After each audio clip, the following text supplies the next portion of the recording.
Gracias, estoy muy contenta de ver a Pablo después de muchos años. Me emociona saber cómo estás trabajando.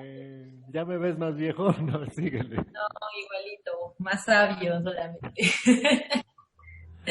Bueno, mi pregunta es sobre la relación entre las líneas rectas y el utilitarismo. O sea, como la razón, digamos, más instrumental, ¿no? En sentido de, parece que hay una asociación entre el tiempo, ¿no? La distancia y también que un lugar se llegue a un lugar más rápido que, digamos, del punto A al punto B en una línea recta, ¿no? O sea, no sé si eso aplica también para las ciudades, o sea, como en relación también a la historia como de la producción, ¿no? O sea, que hay ahí también modos de pensamiento, pero también de producción y de plusvalía, ¿no? Que aparece como si el pensamiento manual o esta idea de las calles que no llevan a muchos lugares o que se camina sin moverse demasiado, desplazarse demasiado, también aparece como si se perdiera el tiempo, si se perdiera esa función de producción, no sé cómo lo ven. Ese es mi comentario. Muchas gracias, Pablo, de saludarte, estoy encantada. Igualmente. Bueno, vamos a darle ahora la palabra a, al Cristian Grimaldo. Hola, Cristian, qué gusto. Hola Adelante, Juan, Cristian. hola Pablo, hola Hola, los cientos de Cristian. personas. Este, pues yo encantado de leerte, nunca había tomado notas con mapas, a pesar de que me gustan un montón, se me hizo bien chido eso de tu parte. Pero nada más quería comentar que a mí me parece que le falta algo al mapa que es bien importante y que tiene que ver con lo que decía Luisa. Creo que los trayectos son también formas de pensamiento, ¿no? Y especialmente, por ejemplo, en ciudades como la Ciudad de México, que es la que tú usas para ejemplificar un montón, el metro es algo descomunal. Te he leído algunos textos donde hablas de los vehículos, pero si hay algo que conecta todas estas cosas, como las calles, los lugares, o nos permite andar entre el bosque de paredes, pues a mí me parece que son los trayectos. Y más encima porque mientras en las aldeas a los niños los sueltan en el bosque para sobrevivir, acá el ritual equivalente es que nos avientan al transporte público y si regresas vivo es porque ya sabes pensar la ciudad, ¿no? Y pensamos la ciudad en trayectos, a mí me parece. Luego de repente escucho mucho que se habla del trayecto como algo fugaz, transitorio, pero hay gente que conoce a la ciudad y la mide en función de la ruta por la que se mueve, ¿no? Ya sea una línea del tren, ya sea una ruta de camión, se la personaliza, ¿no? Hay gente que dice, ya voy a subirme a mi camión, así como dices, voy a meterme a mi casa. Entonces, pues quería saber tú qué piensas de eso, porque para mí sí es como bien relevante.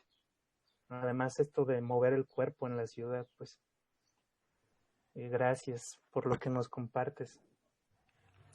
Bueno, muchas gracias, Cristian. Acá también por el chat pidió te voy a juntar dos más, Pablo. Va. La de Hugo Chávez y Carlos Silva. Ahí cortamos y te damos otra vez la palabra. Entonces, adelante, Hugo Chávez, por favor. Es el Hugo Chávez de Querétaro, me imagino, ¿cierto? Ahí Dale, está. Hugo. ¿Me escuchas? Sí. Sí. Hola, Juan. Hola a todos. Hola. Sí, la pregunta es como alrededor de se necesita una psicología para hacer esta psicología de la ciudad y conocemos que históricamente, así como la anatomía y la medicina se hizo en un primer momento con cuerpos muertos, creo que con enfermos mentales se trazó una psicología inicialmente y por eso es tan difícil hallar un estar bien o una salud en términos psicológicos. Yo soy partidario más de una psicología para estar contento que una psicología disciplinaria, por supuesto, ¿no? O para andar diciendo que está bien y que está mal. Pero pienso como en la dimensión de personalidad, enfermedad mental y ciudad. Por ejemplo, ciudades donde hay una zona oscura para suicidarse, como el puente de San Francisco. Ciudades más que te vuelvan loco, pareciera que tienen cierta locura o cierta demencia en ellas. Estas otras formas típicas de la ciudad tendrían como una especie vamos, existiría como un mecanismo o alguna tendencia a naturalizarlas, a volverlas normativas, a que encajen, o por el otro lado, sí, la opción sería como más bien pirarse, ¿no? Y alcanzar como una singularidad dentro de un parámetro así como muy, muy, muy abierto, de lo bueno, de lo malo, de lo sano, de lo enfermo, de lo loco, y ya, como por ahí iba el asunto. Gracias. Muchas gracias, Hugo, y gusto en saludarte. Vamos a darle ahora la palabra a Carlos Silva de la Autónoma de Puebla, ¿no? Ya nos estamos reencontrando. Entonces, adelante, Carlos, y qué gusto saludarte. Igual, Juan. Muy chévere todo esto y estas cosas de las coincidencias que antes de mí habló Hugo Chávez, me parece una cosa extraordinaria. Sí, no me puedo escapar del comandante supremo. Y hola Pablo, hace mucho tiempo que no nos vemos. Hola. Carlos es venezolano, por eso dijo lo de Hugo Chávez, ¿eh? Sí, pues.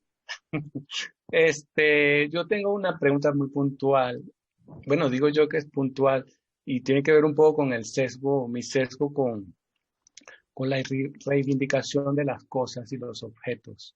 En tu intervención me dio la impresión, tú me dirás si es así o no, que la condición objetual o técnica tiene como una especie de posición subsidiaria o secundaria en relación con la idea de lo que yo llamo, en lo que tú dices, como frenocéntrica, ¿no? Esa centrada en el pensamiento, ¿no?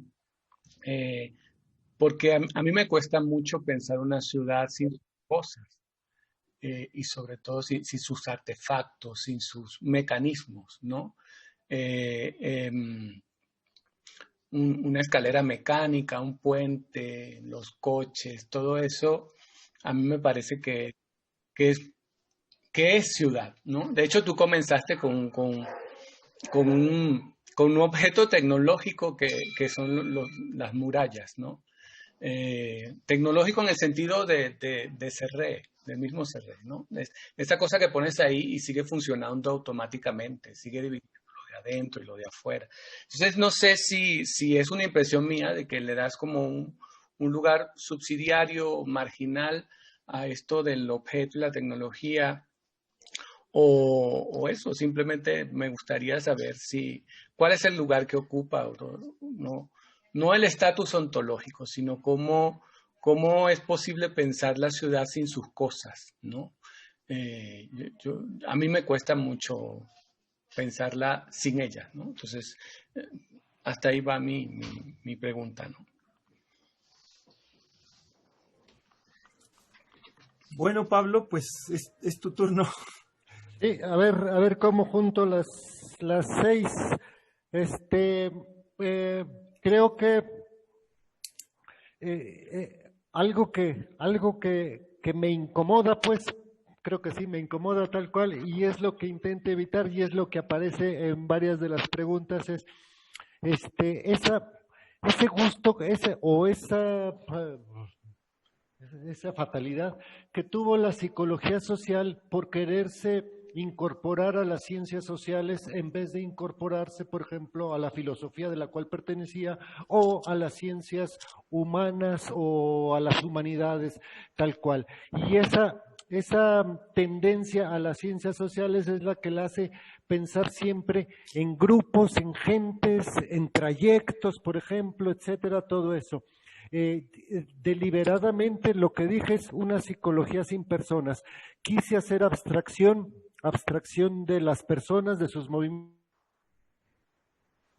porque es muy curioso.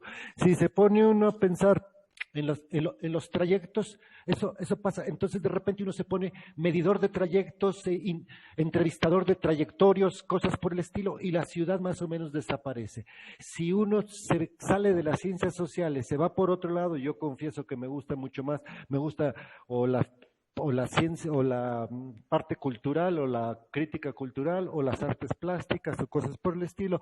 Si uno se sale de eso, entonces puede aparecer. Creo que la idea de esto de pensamiento colectivo es, a ver, una ciudad, no considere uno a los que se mueven ni a las personas y haga uno una interpretación en términos de pensamiento o psicológica, si uno quiere, de la ciudad como tal. Creo que los trayectos, etcétera, están contenidos en los trazados, etcétera, todo eso más o menos. Por esa razón lo hice. ¿Quién lo preguntó? Cristian, lo hice deliberadamente, y sobre todo porque eso ya lo está estudiado por los geógrafos, por una cantidad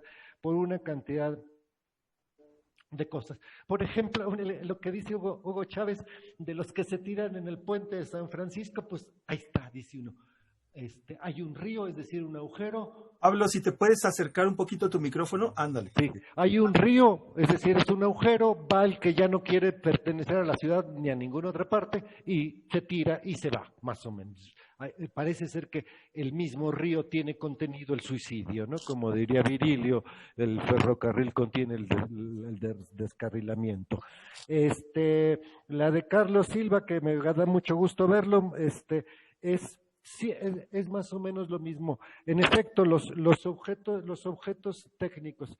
Nada más que una cosa de entrada es, todo el mundo anda fascinado con Agamben y Foucault con los rollos de los dispositivos, los objetos técnicos tal cual, Baudrillard, Simondon, etcétera.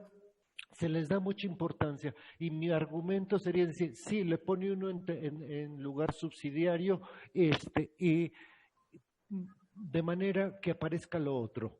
Creo que si los agujeros se vuelven cosas tecnológicas, los lugares se convierten en cosas artesanales, porque tienen tiempo, porque da tiempo ahí, mientras que lo otro es eso. Esa creo que sería un poco la razón. Y sí creo que uno no se atreve, le cuesta trabajo atreverse a decir que uno critica o descalifica abiertamente la idea de tecnología porque suena que uno no tiene pensamiento de vanguardia, más o menos, que uno es muy conservador en pensamiento, pero eso justamente es. Ahora, la razón por la cual uno dije, pero no meter a la tecnología como tal, como algo, esas cosas demoníacas, sino ponerle la característica, no la de productividad, esa que mencionaba Luisa Fernández, no la de productividad, no la de utilitarismo, no la de todo eso, porque eso entonces sí sería, es decir, estar en contra finalmente de la tecnología como tal, sino lo que está poniendo uno es el tiempo en medio, es decir, aquello que se hace con prisa y aquello que se hace sin prisa.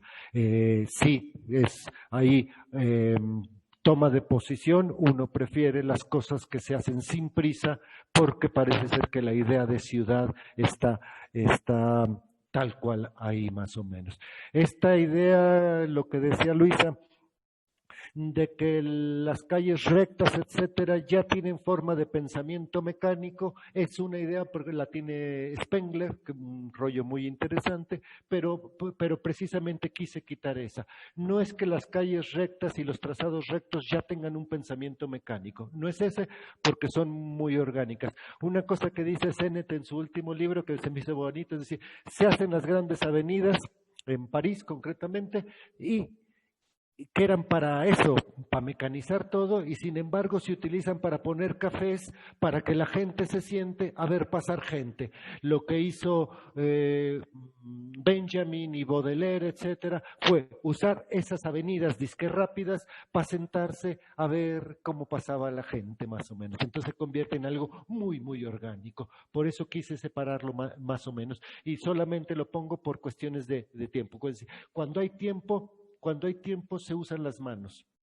Se pone uno esas cosas que están sucediendo en la pandemia. La gente se pone a tejer, a sembrar rábanos en el balcón, etcétera. Cuando no hay tiempo, se usa la tecnología. El problema está en que de repente, aunque hubiera tiempo, se empieza a usar la tecnología porque empieza a tener la sensación de que el tiempo es una cosa que hay que rebasar, que hay que rebasar más o menos. Bueno, y la última o la primera pregunta, creo que me fui de abajo para arriba.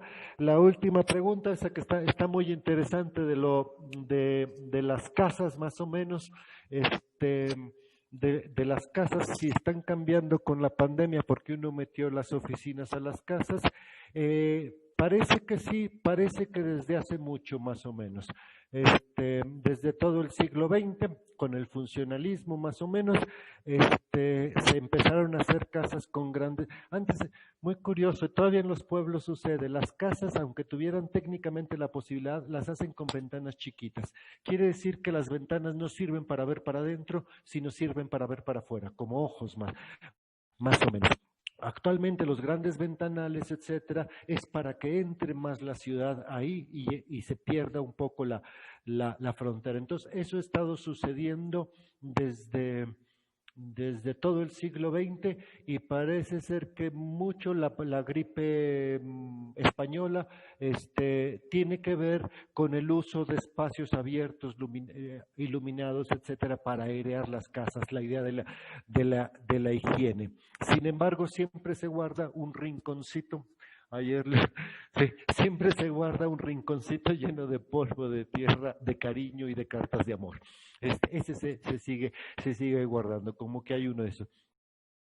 Y una cosa que creo que va a suceder, y es razón por la cual no me ha interesado mucho la pandemia.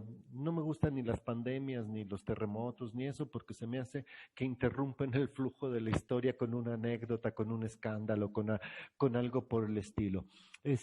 La idea de que se va a transformar enormemente la sociedad por la pandemia esta es una idea que no se sostiene históricamente. Por ahí lo dijo una historiadora, que las sociedades son amnésicas. No se sostiene históricamente. Cuando pasa una de estas cosas como trágicas, más pronto que tarde la gente se le olvida completamente y sigue su vida. Entonces, yo, bueno, ese es le pronostico, una vez que se regrese a la calle y la oficina y todo eso, de repente va a desaparecer todo lo demás. Las casas, por ejemplo, tienen la historia de las ciudades. Las ciudades tienen como historia 3 y 2, 5,000 años más o menos. Con 2 años de pandemia no se altera la forma de la ciudad, que esa es la impresión que me va a dar. Son otras razones. Creo que esto que dijo más o menos sí, de que la casa tenga una parte que pertenezca más a la ciudad, más a la calle, las ventanas, pero la casa tiene al mismo tiempo una parte que pertenece más a la intimidad, la recámara, la cocina, bueno, la recámara, luego las cocinas ya están. Entonces, como si en las casas hubiera una zona anterior con ventanas grandes, etcétera, todo eso se puede ver desde la calle, y una zona posterior que sigue existiendo. A lo mejor se va haciendo más chiquito el huevito de la intimidad, pero sigue existiendo y nos sigue haciendo falta. Si uno lee la poética del espacio de Bachelard, de repente uno le tiene mucho gusto por el interior de las casas. Ahorita creo que estamos hasta el gorro de las casas porque hemos estado dentro, pero cuando uno tenga que salir, uno regresa muy contento a su casa. Gracias. Muy bien, Pablo. Te voy a juntar acá otras, ya empiezan a llegar, ya se empiezan a animar a preguntar. Entonces, voy a juntarte otras intervenciones, ya tú nos dirás cómo andas de tiempo, de ánimo. Está Chey, Yael Calixto, el mismo Huidobro, ¿sí? y Ascari. Entonces, en ese orden vamos a empezar con el Chey Rojas, ¿no? Desde Oaxaca, que nos está conectado. Entonces, adelante, Chey, es tu turno. Gracias, saludos. Saludos a todos. Hola Pablo, ¿cómo estás? Me da muchísimo gusto verte después de tanto cuánto tiempo que no nos veíamos. Mucho Nada. gusto de verte, Che. Y igual a todos por ahí también. Oye, lo que pasa es que me quedé un poco clavado con la idea del contenedor esta que mencionaste, Montfort. Y traté como de hacer una asimilación del asunto del pensamiento del que hablas, expandiéndolo un poquito. Y entonces se me ocurrió una cosa un poco extraña, que es como este contenedor de pensamiento que, o sea, como con base en lo que has dicho, pues ocurre en las ciudades de determinada manera históricamente y se va como ampliando. Creo yo, y tú me dirás si es, o sea, o bueno, cuál es la relación que tú ves con este asunto, que modifica de cierta manera actualmente una cierta metáfora a nivel de los países, de las naciones, de la idea de nación que cada uno de los países tiene. Y entonces me quedé pensando en una coincidencia muy extraña. Los contenedores, como digamos, como en un ejemplo, los estados, las divisiones políticas de los países, son imaginarios que te dan muchas cosas, ¿no? Te dan como cierta noción de identidad, te dan cierta noción de pertenencia, son una serie de metáforas ahí como entre sociales, ideológicas, incluso políticas, etc. Es muy chistoso que Estados Unidos tenga esta división política la más cuadrada de todas las del mundo. Todos los estados de Estados Unidos son cuadritos, literalmente. Te vas a Alemania, te vas a Francia, incluso aquí en México, te vienes aquí a Oaxaca, donde hay 517 municipios y todos son totalmente amorfos y distintos. Entre los pueblos no hay divisiones políticas tal como los dibujó Benito Juárez, están como en su mente las divisiones de los pueblos. Pero en Estados Unidos son cuadros. Y uno se pone a pensar como en este deporte tan maravilloso que es tirarle rollo a los gringos, en su pensamiento colonialista, su pensamiento capitalizador, su pensamiento que todo el mundo se anda quejando, pero al mismo tiempo todo el mundo le hace caso a los gringos. Entonces, ¿sí influye o no influye de cierta manera esta expansión de la metáfora del contenedor en una forma en la que cada ciudadano, porque esa también es una noción que sería importante que nos comentaras, como entonces, ¿qué ciudadano es el que se mueve dentro de este pensamiento de la ciudad, ¿no? Con respecto a qué factor?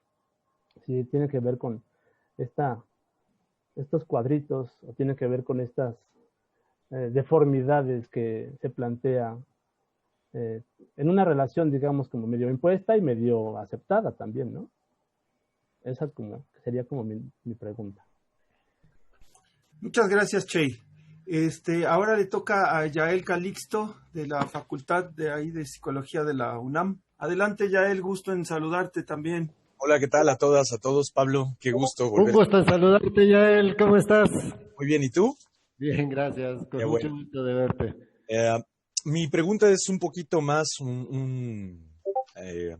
pues no sé, lo que sea.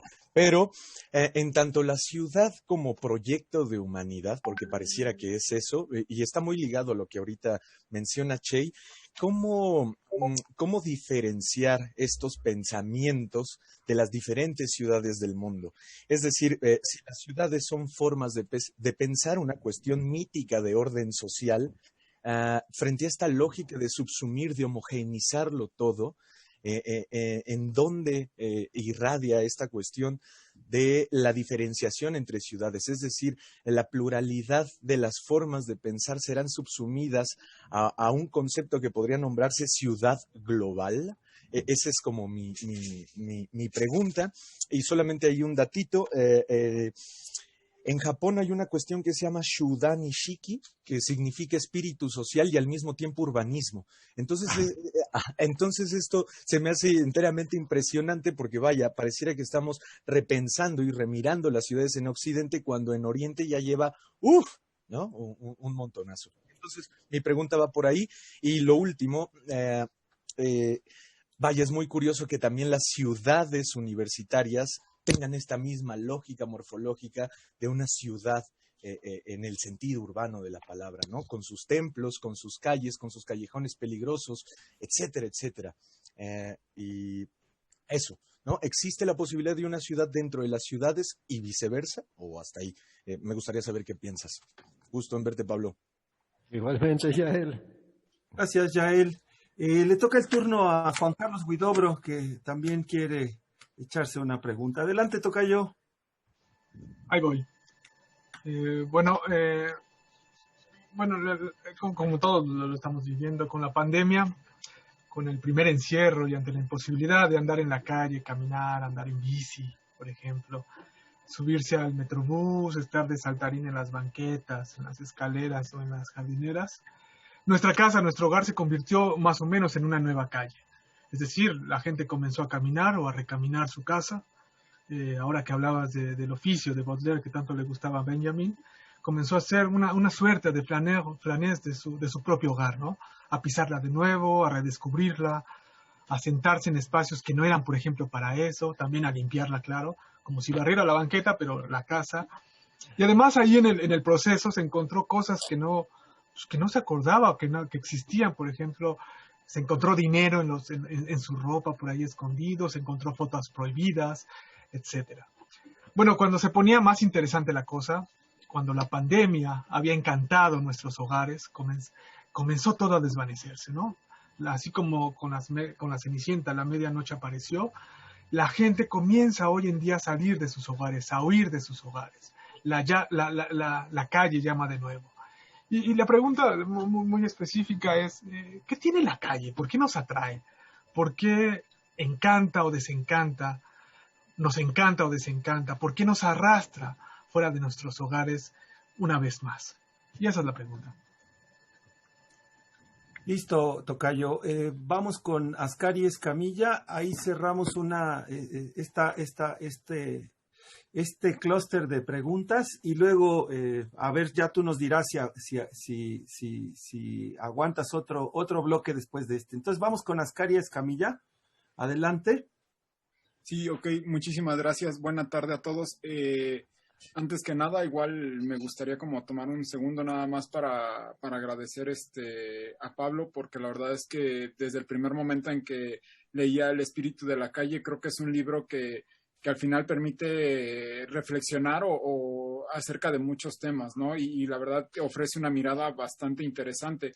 Sobre todo ahorita lo que planteaba de que por un momento diseccionáramos mucho, o bueno, se diseccionara la parte de los seres humanos al momento de pensar la ciudad, porque justo la ciudad como tal, yo considero que es algo ya vivo, ¿no? Y que posiblemente, no lo sé si ahí también, igual una de las dudas que tengo y quisiera preguntarle a Pablo, él considere que tal vez el lenguaje que nosotros como tal vez seres sociales tenemos y bajo el cual regimos nuestras vidas o nos comunicamos en nuestras vidas, es imposible tal vez de comunicar algo vivo y tan completo y complejo como lo es la ciudad, ¿no? Incluso en su libro hacía la mención de cómo la metáfora es la ciudad, ¿no? O sea, más no la ciudad, ¿cómo se llama? O sea, realmente para que nosotros podamos darle una imagen a las ciudades que requerimos o hacemos uso de una metáfora, pues es como muy, muy complejo, sino por no mencionar la palabra imposible, realmente comunicar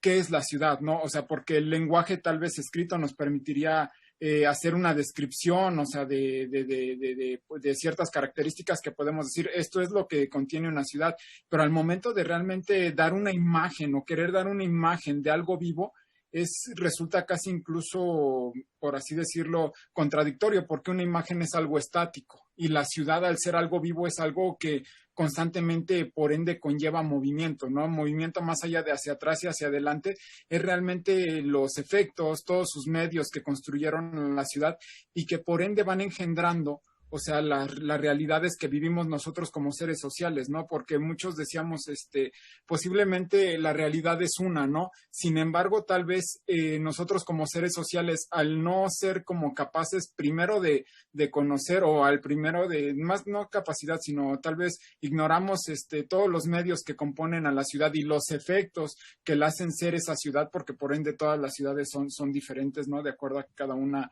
contiene distintos medios y efectos o es construida, considero yo, bajo eso.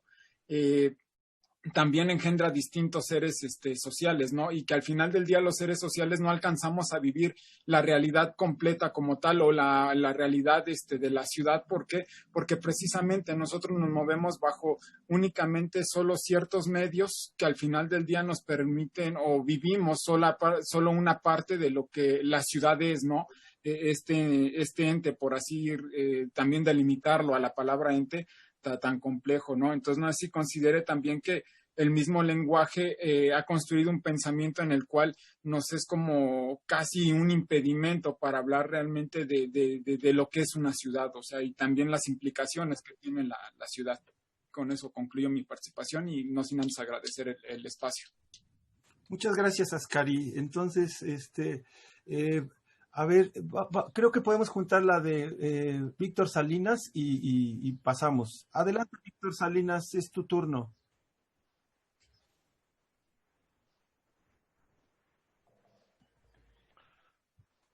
Muchas gracias. ¿Me escuchan? Sí. Muchas gracias. Bien, quisiera hacer unas preguntas. Bueno, la pregunta, tengo unas cuantas preguntas, pero seleccionaré las que más me van surgiendo con mayor como latencia.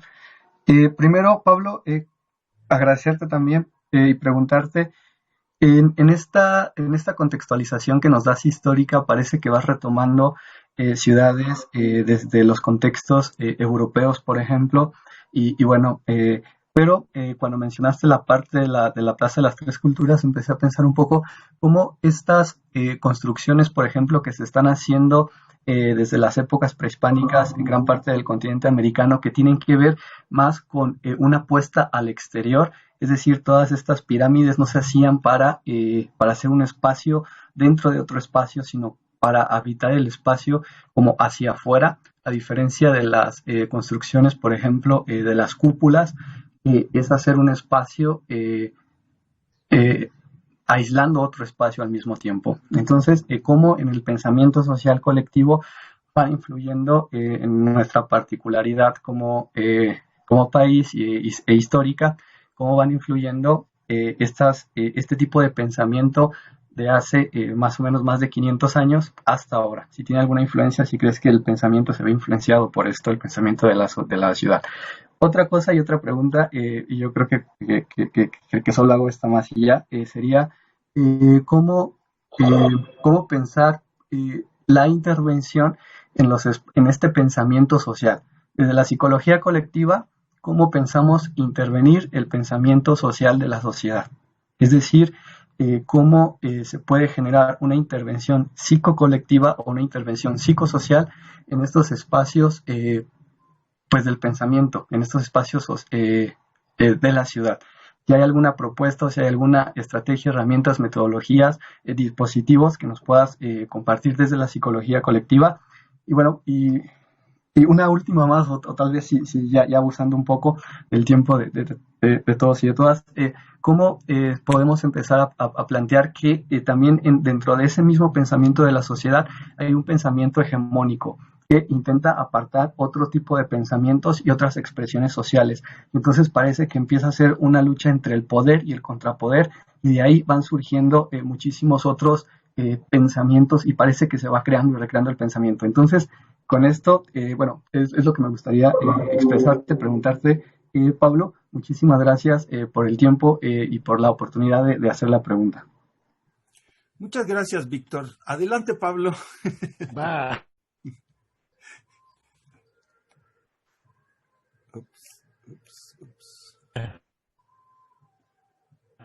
Va, Juan. Interesaba esa pregunta y hasta quería plantearla. Lo de la conexión, si vuelve a estar, ahí está. Lo del asunto de la intervención. ¿Puedes acercar tu micrófono tantito? Sí, lo del asunto de la intervención. Dice, bueno, que cada quien intervenga como quiera, pero nada más una cosa. Parece que en esto de intervenir, transformar la sociedad, yo le vería que dos cosas más o menos que a uno le gustan. Es decir, en la que piensa rápidamente, la típica de la militancia, es la idea de las protestas, las quejas, los movimientos sociales, los fenómenos, los movimientos sociales, etcétera, que me parece muy interesante, las marchas, las huelgas, todo eso me gusta. Pero de repente, desde el punto de vista de los psicólogos sociales que quieren transformar la sociedad, parece que esa es la única posibilidad. Uno está viendo una otra. Es decir, si de verdad uno asume que la ciudad es un pensamiento, entonces la intervención dentro de la ciudad, cambiar cosas de la ciudad, por ejemplo, tapar agujeros y hacer lugares, cambiar las cosas de la ciudad, eso interviene en el pensamiento y por lo tanto interviene político y por lo tanto interviene dentro de la transformación de la sociedad. Creo que dentro de los movimientos hay unas cosas bastante interesantes que hacen arquitectos, urbanistas, gente de ese más o menos, que se proponen ahí transformar más o menos la ciudad. Parece que eso no es político, pero si la ciudad es un pensamiento, a la larga parece ser que hay una transformación más de fondo. Un ejemplo rápido que se me hizo simpático, no sé a qué llegue, es decir, hay una organización que intenta restablecer los ríos de la Ciudad de México y los lagos. Ya empezó ahí sobre Viaducto de la Piedad, ya hicieron un andador, etcétera, cosas por el estilo. La idea me parece que es interesante, ¿no? Eso sería restituir. Otra que de repente se me ocurrió es, en la delegación Iztapalapa, en la alcaldía de Iztapalapa, Clara Brugada, hicieron una escuela de cine. Me pareció maravillosa la idea, una escuela de cine gratuita, y un poco el argumento era pues para reconstruir la memoria de Iztapalapa y ese tipo de cosas. Y la que se me ocurrió, evidentemente haciendo es, ¿y qué tal hacer una escuela de urbanismo y arquitectura comunitaria gratuita en Iztapalapa? Es decir, que la gente de Iztapalapa se meta a estudiar ahí y vea cómo transformar su propia delegación, o como quiera, su propio entorno más o menos. Esas son transformaciones de hondo orden, me da la impresión, ¿no? Quizá ahí conectaría con la primera pregunta, con la de Che, no tanto la de los containers, que me gusta mucho. Bueno, lo de los containers es una idea de Luis Montfort muy bonita, es cómo la ciudad es una canasta, etcétera, pero fue en el momento en que se empezaron a hacer canastas chiquitas, jarros, etcétera, es decir, donde se podía guardar cosa para después y no tenía uno que salir a cazar, estilo cazar y todo ese tipo de cosas ahí, eso que les gusta a los que hacen evolución, que son muy brutos. El abrazo, muy brutos. Pero por lo que planteaba, ya no me acuerdo por qué dije que me brincaba a la de Che, pero es curioso, es interesante efectivamente que en las ciudades norteamericanas no prevalezca, y no tiene que ver con historia, es decir, porque sean recientes las ciudades norteamericanas, que prevalezca no la idea de plaza, una plaza central, sino que prevalezca la idea de calle mayor. La calle mayor, Main Street, o la Plaza Mayor, esas son de la misma época. Las calles, ciudades hechas a la vera de una carretera, de un camino, de una vía de ferrocarril, están desde siempre más o menos. Sin embargo, Estados Unidos, el pensamiento norteamericano que tuvo la oportunidad, tenían un llano, una llanura que primero vaciaron de indios y de todo lo demás para poder trazar sus líneas rectas en sus fronteras más o menos. La idea que mejor les sentó eran hacer ciudades a los bordes de una calle central, y creo que eso es una forma de pensamiento que tienen, a lo mejor que tiene que ver con la idea de futuro, a lo mejor que tiene que ver con la idea mecánica, etcétera. Eso a lo mejor ya él era lo que podía responder. Uno está planteando de entrada creo que muy incipientemente una idea de ciudad para la psicología social o la psicología colectiva, después se le correrán uno más cosas. Pero creo que ahí tendría que ver más o menos con estas diferenciaciones de ciudades que podría uno ir haciendo y ir pensando más puntualmente. Y creo que esto que dijiste de las ciudades universitarias, Yael, es la idea de los barrios. Los barrios son de repente ciudades en chiquito, ciudades medievales dentro de eso, porque tienen el tamaño medieval, y uno podría estar pensando, si quiere uno intervenir la ciudad, podría uno estar pensando más o menos. Yo me abstengo de dar opiniones respecto a cómo que hay que cambiar la ciudad, salvo que hay que echarle mucha calma y mucha paciencia. Es decir, las ciudades llevan 5.000 años, si nos tardamos 1.000 años más en que quede bien, bueno, pues no está tan mal el tiempo, ya no me toca a mí, pero bueno, pero más o menos ahí. Y sí, está uno planteando, como decía Yael, la ciudad en general, está uno intentando plantear la ciudad de entrada más o menos, no tanto la ciudad global, sino la ciudad general más o menos, y ya después de ahí uno puede ir sacando diferenciaciones. Esto que dice Guidobro, ¿por qué fregados nos atrae la calle? ¿Por qué nos atrae la calle? Creo que a un poco el argumento, todo mi argumento era porque la calle es maravillosa.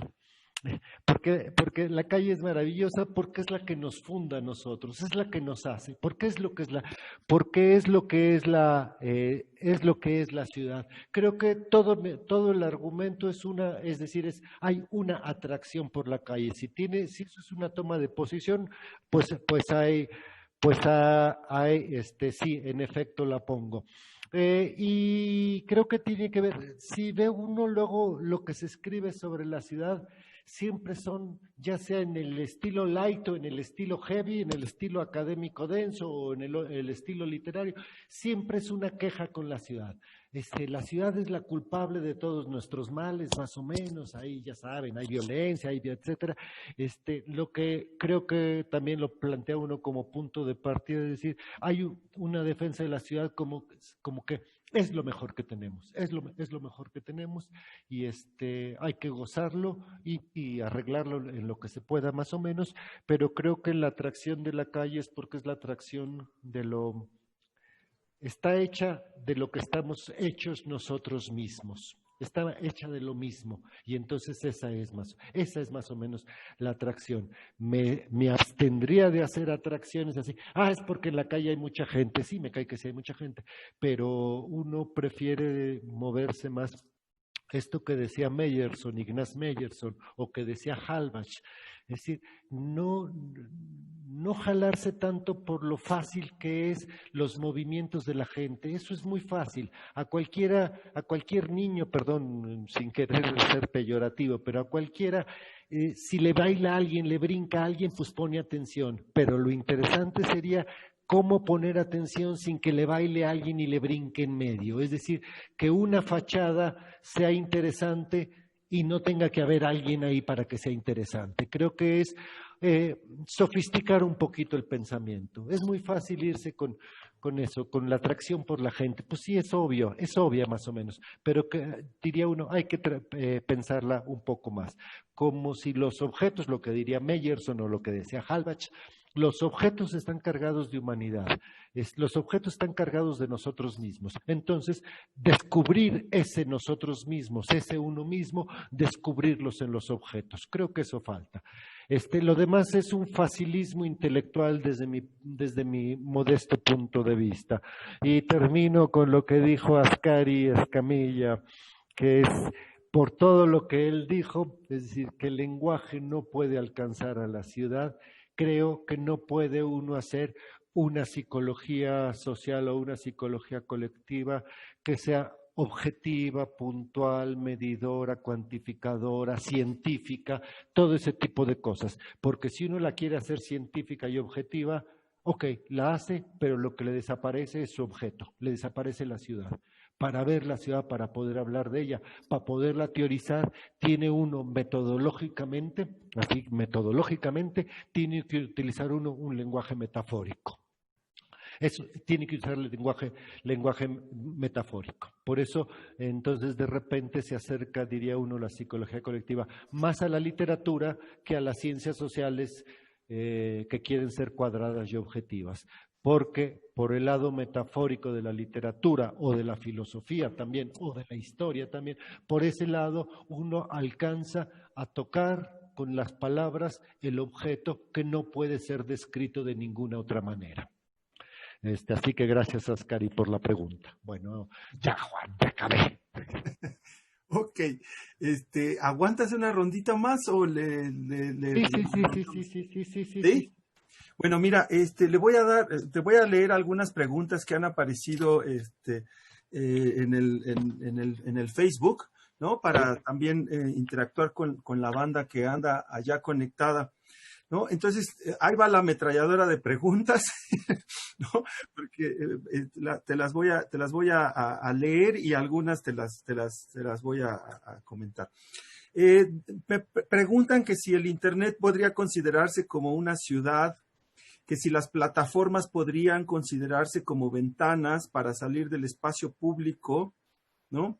El Martín Mora, de Martínez de allá, que anda en Muchos Barcelona, saludos a Martín Mora. Pregunta que si podrías comentar algo sobre la vida de los vagabundos, ¿no? Y por ahí también hay otra cuestión que te piden que comentes, ¿no? Acerca, por ejemplo, de los acontecimientos con niñas, mujeres, madres, jóvenes, ocupando espacios, apropiándose, me imagino, como lo que ocurrió con la CNDH, ¿no? ¿Qué pasa, por ejemplo, con el hacinamiento en las grandes ciudades, las villas de emergencia, las favelas, los barrios populares, ¿no? ¿Qué rol juegan en las ciudades y cómo integrarlos? ¿Sí? Que si hablas un poquito acerca de las paredes, los edificios que últimamente se construyen como grandes espejos, colores grises de metales, etcétera, ¿no? Que si desde tu entendimiento, por ejemplo, ¿sí? Estos rubros urbanos como las ciudades, cómo observar las ciudades subterráneas que han existido con diversos principios, que la humanidad ha existido, peleado, revolucionado, escondido, y cómo se podría significar la ciudad desde la mirada de los pueblos indígenas que residen ahí, como mutaria con la mirada de otros habitantes. Entonces, como verás, son bastantes preguntas. Por acá alguien, mira, aprovecho para leer la de Jennifer, que puso en el chat porque dice que no tiene micrófono. Entonces, dice que es tan interesante visualizar los estilos de pensamiento orgánico dentro de las diversidades, de las diversas realidades colectivas, desde la estructura física, las mirillas dentro de la casa, incluso las manijas, para entrar a una realidad aparte, ¿no? Otro ejemplo serían los complejos del INVI, que otorga el Estado a una minoría, que da mucho más debate a la alteración de la realidad y el supuesto de bienestar social. Que si esto podría verse como un contenedor, me imagino que igual podría hacer referencia a las unidades habitacionales. Y la verdad, bueno, dice que es muy interesante, ¿no? Y yo creo que va por ahí en este cúmulo de preguntas que son ahora los que no tienen voz, ¿no? Todavía habría dos más, ya tú me dirás si después de esta le entramos a las dos o vamos cerrando, ya tú me dirás. Entonces, adelante, Pablo. Va, creo que está fácil porque creo que es la misma pregunta, excepto la de Martín Mora, al que le mando un abrazo como ya sabe, que me salude a Jesús Rojas y a ya sabe quién también, que me lo salude. Que pregunta sobre los vagabundos. Mira, ahí la respuesta es que yo se lo pregunto a él porque Martín, a ti y a mí nos fascinan, nos encantan los vagabundos, pero tú escribiste un libro sobre los trashumantes y los liminales que te quedó muy bonito. Creo que te dedicas en Barcelona a vagabundear, diría Serrat, hacer clochard, hacer flaner, todo ese tipo de cosas, a recorrer las calles. Entonces, yo te preguntaría a ti, pero en efecto, nos gustan los vagabundos a ti y a mí. Y todas las otras preguntas, muy claramente empezando con la de Internet. Internet hace una cosa, o los publicistas de Internet hacen una cosa, es decir, utilizan un lenguaje y le van poniendo a todos sus rollos, frases muy humanizadas, muy cercanas, muy familiares, etcétera, a objetos que son enormemente tecnológicos. Y estas referencias, ya no me acuerdo cuáles fueron, pero estos parecidos, así, de Internet a las ventanas, a las calles, a Internet como una ciudad, etcétera, de repente son unos tour de force, hay un estiramiento de lenguaje. Yo plantearía más o menos que el Internet es, y ahí sí es decir, mi crítica con el asunto, el Internet pertenece al mundo de los agujeros, claramente. Hay un libro de un Olivier Monjan, que se llama El ser urbano, la condición urbana, donde plantea efectivamente lo que está destruyendo a las ciudades son estos no lugares. Es exactamente un no lugar. La idea de Marco Gello, leí, pensé que era una idea bastante chafa la de los no lugares, pero es una idea muy buena. Es aquel espacio que no está simbolizado. Él empieza con los aeropuertos, pero finalmente eso, lo que no está simbolizado no pertenece a la ciudad. Creo que todo Internet forma parte de eso. Son estos agujeros por donde se está escurriendo la ciudad. No es la ciudad. Por eso sí contrasta uno y contrapone uno los agujeros, la tecnología con la artesanía. A mí no me gustan las cosas artesanales de mercado, ni se crean. No va por ahí, es un poco más lo de Sennett con el artesano. Es decir, contrapone uno eso, porque parece ser que la tecnología lo que está construyendo últimamente, no necesariamente originalmente, agujeros más o menos por donde se está desapareciendo el pensamiento colectivo o el pensamiento de ciudad. Ahí no se hace, en cambio se hacen los lugares, las plazas, los foros, los mercados, las protestas, etcétera, más o menos. Y el resto de las preguntas, las favelas, la arquitectura espectáculo que mencionó, estos edificios grandotes, etcétera, muy bonitos. Le faltó las ciudades turísticas, los fraccionamientos, a lo mejor se podía uno detener en estos fraccionamientos residenciales que están haciendo la gente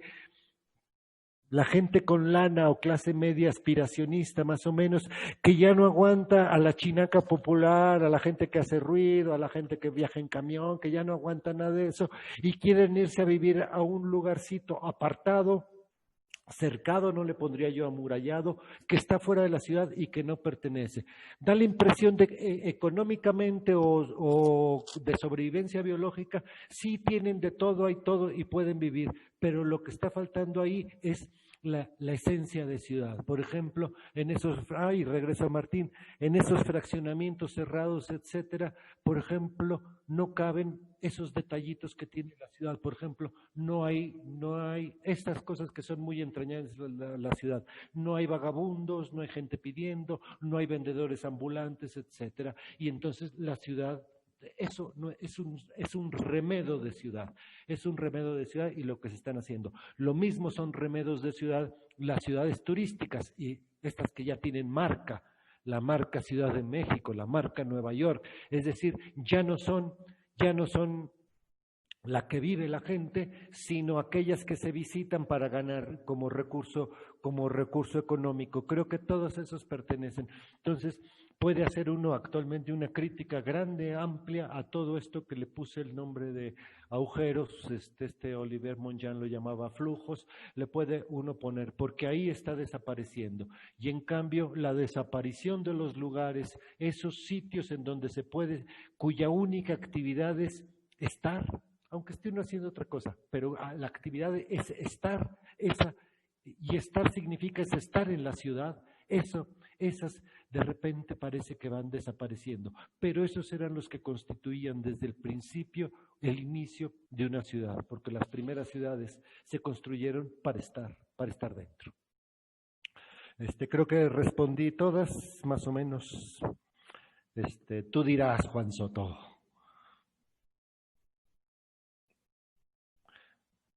Desbloquéate tu micrófono, Juan Soto. El micrófono. El micrófono. Sí, disculpen, todavía me tropiezo también. Tú dirás que hay dos personas que pidieron la mano, que son Alejandro López y Teddy Muñiz. Tú dirás si te las avientas. Sí. Ok, entonces Alejandro López, adelante, es tu turno.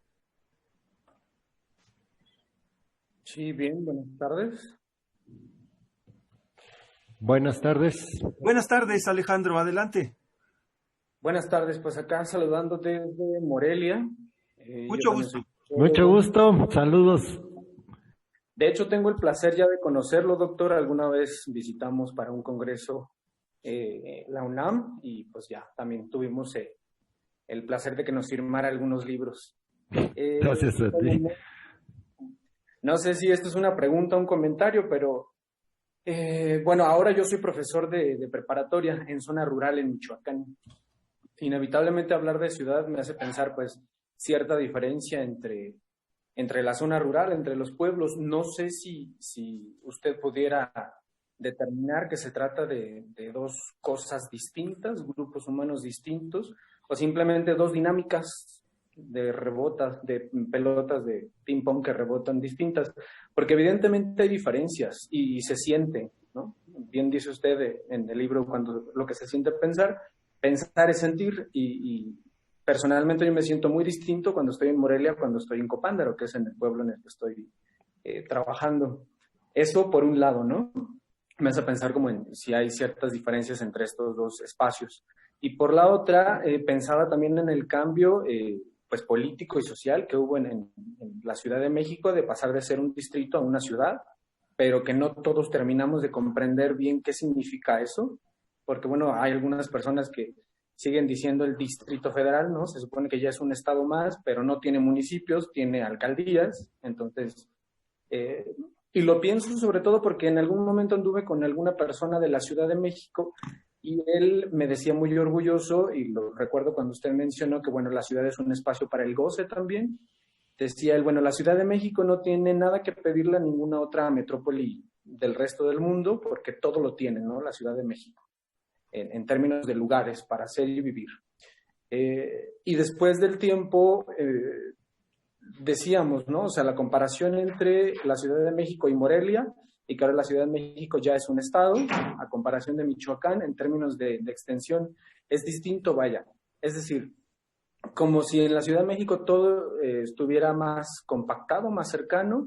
Sin embargo, en los estados, y en ese sentido me da gusto que hayamos gente de provincia en esta charla, porque los sentimientos son distintos. Es decir, no es lo mismo, o a veces le digo yo a algunas personas, ¿no? Pareciera que de repente ciertos municipios o estados en la provincia son unos bares gigantes, ¿no? Le decía a los alumnos, en el pueblo es común ver a personas de la tercera edad o cualquier persona en un lunes por la mañana echándose una cerveza en la plaza del pueblo y no Envidia. Sin embargo, en la ciudad eso no es viable, ¿no? No es posible. Yo me estaba echando una cervecita hace días en el jardín del fraccionamiento y ya tenía la patrulla encima, ¿no? Hay dinámicas distintas entre el pueblo y la ciudad. Entonces, pues bueno, sería básicamente lo que... Muchas gracias. Vamos a darle la palabra a Teddy Muñoz. Con esto cerramos, Pablo. Sí. Y ya por último doy algunos avisos de los siguientes conversatorios y listo. Entonces, abrámosle el micrófono a Teddy Muñoz. Adelante, Teddy. Si te escuchamos. Hola, ¿qué tal? ¿Cómo estás, Pablo? Un saludo a todos. De verdad, para mí es un honor estar aquí escuchándote nuevamente, Pablo. De verdad, me llenó de bastante alegría. Y creo que más que una pregunta, igual va más de aportación, ¿no? Inclusive, por ejemplo, viendo y cuando mencionas que justo la diferencia de los materiales, ¿no? De cómo están construidas las calles o las ciudades y cómo están construidas las casas, ¿no? Que me parece que las ciudades, claro, están construidas para ser totalmente duraderas, mientras que las casas ahora están construidas como de materiales muchísimo más blandos, ¿no? Que pueden ser remodelados o que pueden ser modificadas. Y a eso me lleva un poquito también a pensar en los clochards, ¿no? En estos homeless, en los vagabundos que tanto que se mencionaron en algún punto, que me parece que se apropian o viven dentro de las calles y que también parece ser imperecederos, ¿no? Parece ser que realmente no envejecen con la ciudad, ¿no? Uno puede ir de vacaciones a un lugar, ve a una persona que vive dentro de las calles y pasan 3 años, regresa y esa persona sigue exactamente igual, ¿no? Parece ser que el tiempo no pasa allí. Entonces, eso a mí me llama muchísimo la atención y justo también respondiendo un poquito a la pregunta de el buen Juan Carlos Huidobro, ¿no? Que dice que por qué nos gusta tanto las calles, ¿no? ¿Por qué nos fascinan? Creo que yo podría decir que nos encantan las calles, pues porque tienen diferentes matices, ¿no? Porque en las calles encontramos absolutamente de todo, diferentes texturas, encontramos algo que dentro dentro de nosotros está el poder apreciar a nuestros alrededores, ¿no? Uno sale a andar en bicicleta porque efectivamente puede apreciar muchísimo más las texturas, puede apreciar muchísimo más dónde está viviendo, de dónde pertenece y de dónde está siendo partícipe, ¿no? Entonces creo que ahí podemos encontrar muchísimas texturas desde distintos tipos de platillos culinarios, ¿no? En la calle, hasta muchísimas cuestiones de colores, ¿no? Desde los grafitis, desde manifestaciones, desde tantas cosas que uno no puede tener dentro de una casa, ¿no? Entonces, creo que por ahí va justamente mi participación, de hablar que justo la calle se vuelve también parte de lo que uno es y de lo que uno lleva a ir construyendo como persona, ¿no? Y por eso creo que cuando algo nos indigna, pues salimos a las calles a manifestarlo, ¿no? Cuando algo nos gusta, llevamos a la persona que a lo mejor tenemos un cierto sentimiento al caminar por las calles, ¿no? A conocer, a reconocernos y, pues bueno, cierro diciendo que a mí me gusta mucho la fotografía y el amigo que me enseñó de fotografía me dijo, para ser un buen fotógrafo tienes que aprender a vagabundear por las calles, ¿no? Entonces, por ahí voy terminando. Muchísimas gracias. Muchas gracias, Teddy. Bueno, mi estimado Pablo, entonces te toca responder estas y cerrar, porque seguramente si le damos cabida a todas nos quedaríamos aquí un buen ratote. Entonces ya por ahí hay alguien que sugirió un segundo volumen de la charla. Veremos si el próximo año lo concretamos.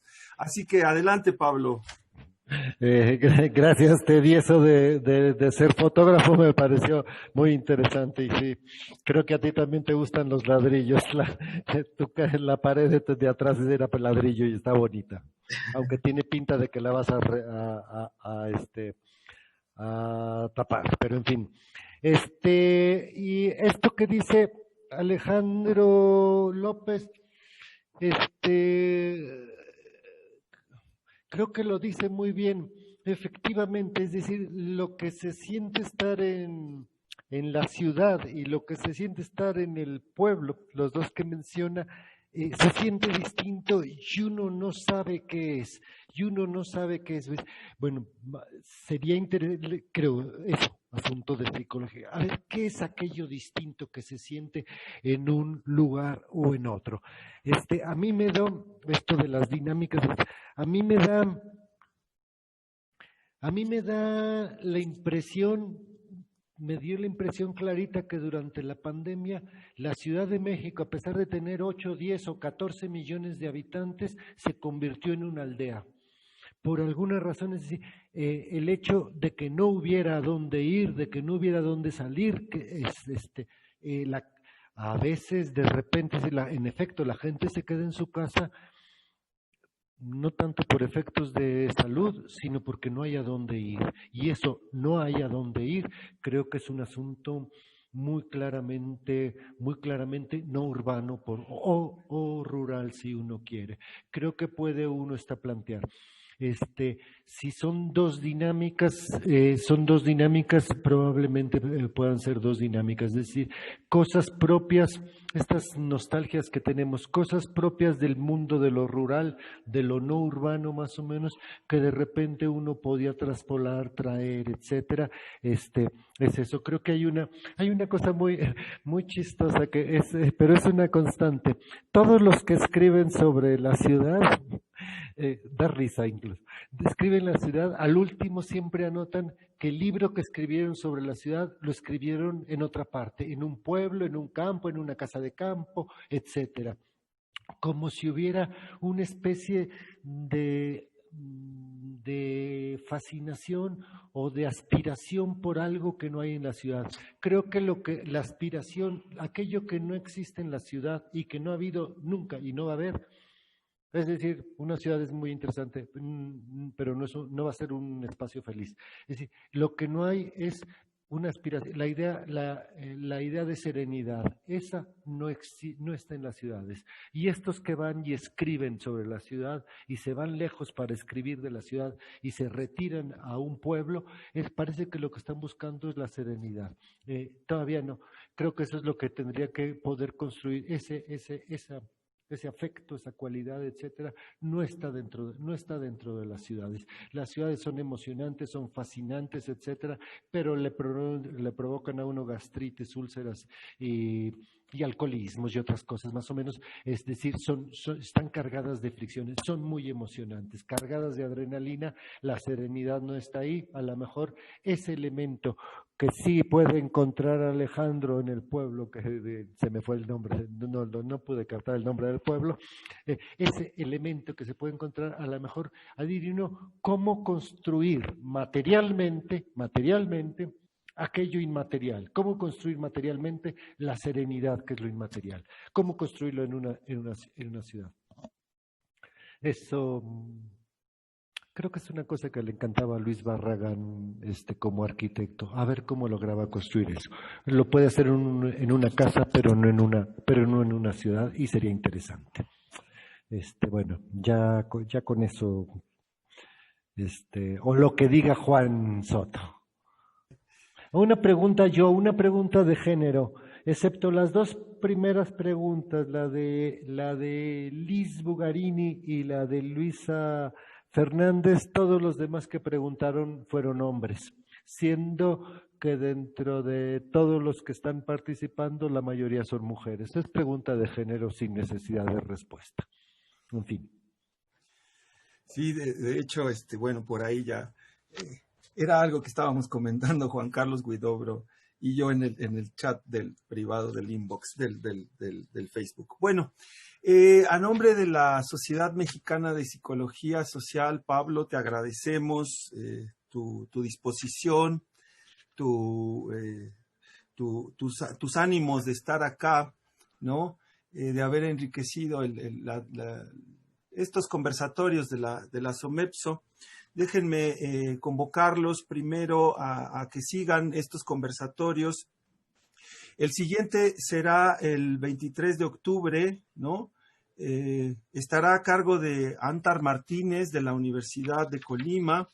Será a las 12 horas